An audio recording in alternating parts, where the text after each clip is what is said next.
चलिए आज के इस वीडियो में हम लोग देखने वाले हैं एक बेहतरीन टॉपिक पी बाई क्यू के रूप में लिखने के लिए, जो क्लास 10th के एग्जाम में प्रत्येक साल पूछा जाता है, ऑब्जेक्टिव में भी और 2 नंबर में पूछा जाता है। तो चलिए एकदम देखते हैं, एकदम आसान भाषा में आपको एक बार में समझ में आ जाएगा। अगर ऑब्जेक्टिव की बात करें तो ऑब्जेक्टिव जो है आप इसको देखते ही बना लोगे और कहोगे हाँ इससे आसान कोई मेथड नहीं है। तो चलिए दोनों हम लोग देखते हैं, ऑब्जेक्टिव भी और सब्जेक्टिव भी। क्वेश्चन है कि पी बटा क्यू के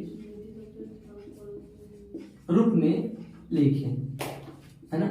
अगर क्वेश्चन है 0.5 पे रेखनी है, मतलब 0.5 पे रेखनी है, इसको पी बटा क्यू के रूप में लिखना है।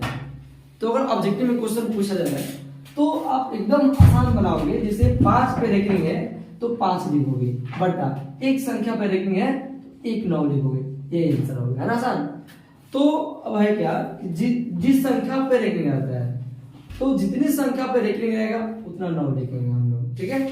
मतलब जो संख्या दिया है सबसे पहले क्या करना है कि संख्या को लिख देना है, उसके बाद देखना है कि कितनी संख्या पे रेखनी है ना। तो एक संख्या पर रेखनी है तो हम 1 9 देंगे, ये हमारा आंसर हो जाएगा। अगर इसको सब्जेक्टिव बनाना होगा तो कैसे बनाएंगे, लिखेंगे माना कि x बराबर 0.555। आप इसमें जितना चाहो 5 लिख सकते हो, क्योंकि 5 पे रेखनी है, इसका मतलब है जो 5 जो है बार बार आ रहा है, मतलब 5 जो है रिपीट कर रहा है। जैसे मान लीजिए 10/3 है, इसका हम निकालें 3 से भाग कर 10 में, तो 3 तिहाई 9 हो जाएगा। एक आएगा 0.0, फिर 3 तिहाई 9, एक आएगा 0.0, 3 तिहाई 9, 1। मतलब ये जो है केवल 3 ही आएगा, जितने बार कटाएंगे इसको केवल 3 ही आएगा। तो इसको हम लिख सकते हैं 3.3 पे रेखेंगे। इसे रेखेंगे का मतलब क्या होगा कि बार बार जो है 3 ही आएगा, है ना।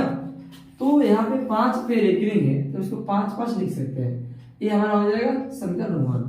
अब अगला स्टेप क्या है, लिखेंगे दोनों तरफ 10 से गुना करने पर, दोनों तरफ 10 से गुना करने पर, है ना।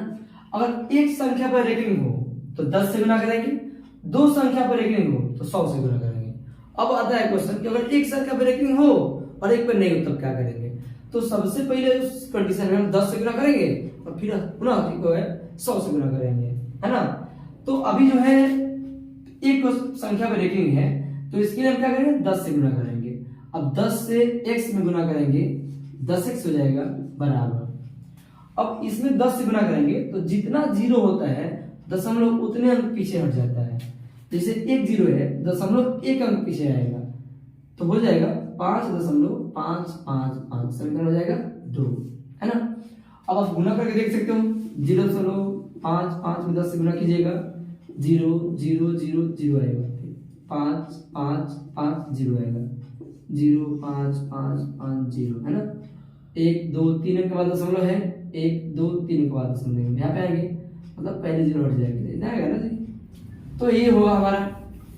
अब क्या करेंगे, समीकरण 2 में से समीकरण 1 को घटाएंगे, लिखेंगे समीकरण 2 माइनस समीकरण 1। समीकरण 2 है हमारा 10x बराबर 5.555 और 1 है x बराबर 0.555।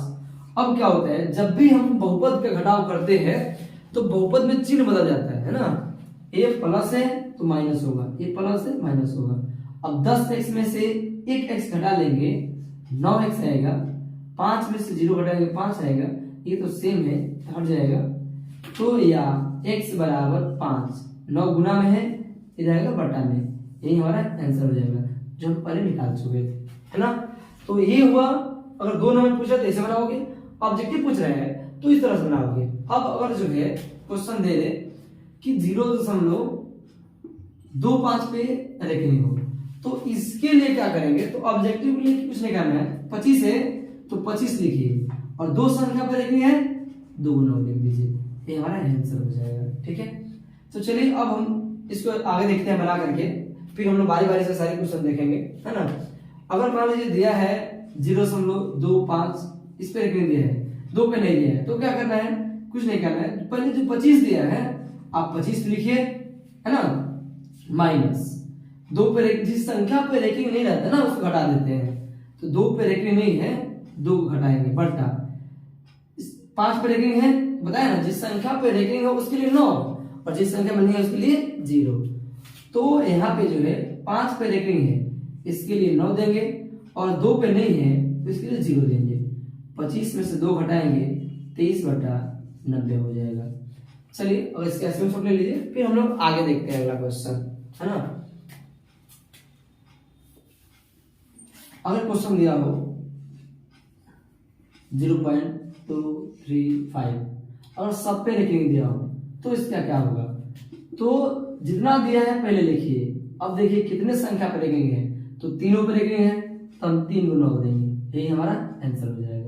अब देखते हैं अगर दिया हो क्वेश्चन 0.235 केवल 5 पे रेखिंग है तब क्या करेंगे। तो सबसे पहले जितना दिया है उसको लिखिए, 235 है 235 लिखेंगे, है ना, माइनस जितनी संख्या पे रेखिंग नहीं होता है हम उसको घटा देते हैं। तो 23 पे रेखिंग नहीं है 23 को घटाएंगे बटा में। अब देखिए जिस संख्या पे रेखिंग है उसके लिए 9 और जितनी संख्या पे रेखिंग नहीं है उसके लिए 0। तो 2 संख्या पे रेखिंग ना है तो हम 2 को 0 देंगे। अब देखिए 5 में से 3 गया 2, 3 में से 2 गया 1 और 2 है तो 2 बटा 900, है ना। चलिए यहां से घटाएंगे हम 4 5 20 4 3 12 4 से 4 दूनी 8 4 दूनी 8 4 5 20, है ना, हो जाएगा हमारा 53 बटा 225, ये हमारा आंसर हो जाएगा, है ना। चलिए अगर क्वेश्चन दिया हो 0.0 नहीं हाफ लिखते हम लोग, दे दिया 1.25, है ना, और इस 5 पे रेखिंग दिया हो तो क्या करेंगे। तो सबसे पहले जितना दिया है उसको लिखिए, 125 है 125 लिखिए माइनस। अब जिस संख्या पे रेखिंग नहीं है उसको घटाना है, तो 12 पे रेखिंग नहीं है 12 घटाएंगे बटा में। एक संख्या पे रेखिंग है 1 9 देंगे, इसके लिए कुछ नहीं देंगे नीचे, और एक संख्या में नहीं है 1 0, इसके लिए कुछ नहीं देंगे। तो 5 में से 2 गया 3, 2 में से 1 गया 1 और 1 है तो 1 बटा 90, ये हमारा आंसर हो जाएगा, ठीक है। तो चलिए हम लोग अब इसका जो है सभी क्वेश्चन को हम फिर देखते हैं सब्जेक्टिव में कैसे बनाएंगे इसको, ठीक है।